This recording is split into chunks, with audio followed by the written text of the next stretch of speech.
So Avery and I were driving down Guelph Line one day, and she had just started to learn how to read, and we saw this sign on the top of the building, and she said, "Mummy, what does that sign, Jesus is the light, mean?" And I didn't have the answers for her. I just said, "Jesus is the light." I don't know. It just means Jesus is the light.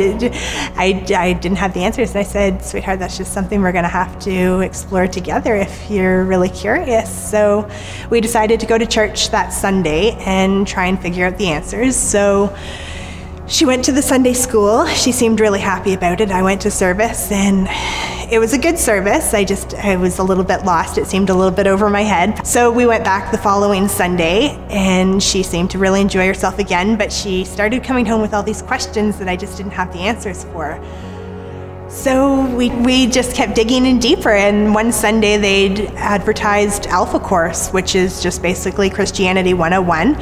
And there's no question which is too stupid, and it was just something that seemed really interesting to me. I had questions, and it was a place that was inclusive that I could go to ask them in a comfortable setting and hopefully find the answers for her. So I decided to go on Sunday nights, and it was fantastic. They were able to answer my questions. After a few weeks, I decided to give my life over to Christ, and that was really amazing.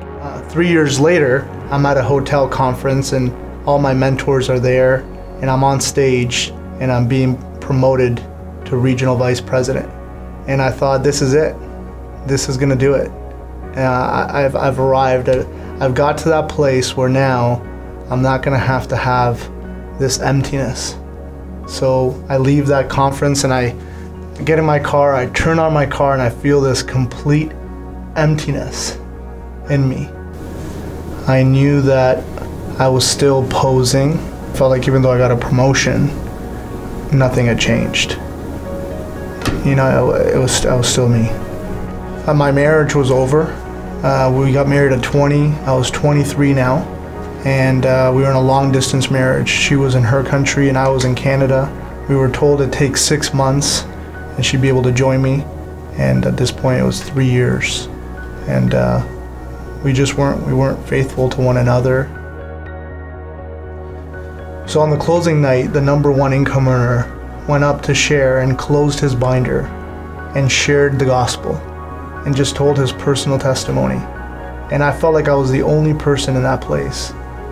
What he was sharing, I didn't understand it all, but I knew that that was the fulfillment of what I'd been trying to work for all those years. What I was trying to fill, he had.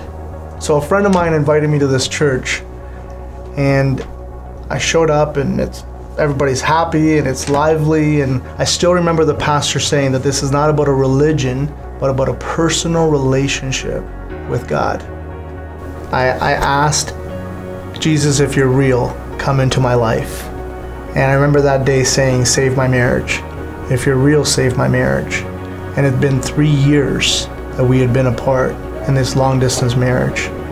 3 days later, I get this letter from the Canadian government saying, your wife is approved. She can come to Canada. And I said, Jesus, you're real. So October 2013, like every year, big gang of us were getting ready to go on vacation down south, and we went down to Cuba, and it was a good trip. And before we went, for some reason, I told Sharon, I said, this is going to be the best trip ever, not knowing it's going to be a trip like it ended up turning out to be. And partying it up, enjoying the sun, enjoying the drinks, the alcohol and everything, and smoking the cigars. We're having a grand old time. And then one night we went out for supper, all of us, and everything was just normal. We're out there, we're singing, we're partying it up and everything. So then all of a sudden, me and Sharon just head back to the room. We're going back to the room. It's 10 o'clock, 11, whatever it was, the time we get back in the room, and we're just sitting there and we're just talking just about the day and laughing about certain things that happened in the day. And then all of a sudden something came over me. At first I didn't really know what it was. It was a blanket was wrapped around me, and everything, any pain, any hate, anything I had in me just got pulled right out, man. I was just sitting there and couldn't understand. And Sharon's like, asked me, like, what's the matter? What's the matter? And I just started saying, I think he got me. I think he got me. And she said, who got you? Who got you? And I said, I think the Holy Spirit, man, he got me. That's it. And that was it. It was just, everything then just changed 100%, like, and everything just I just started praying. I never prayed before. I didn't even know how to pray, but I just started praying, and I was praying, thanking God, thanking Jesus, and it was just awesome. And life since then has just been a total change around, and it's been awesome.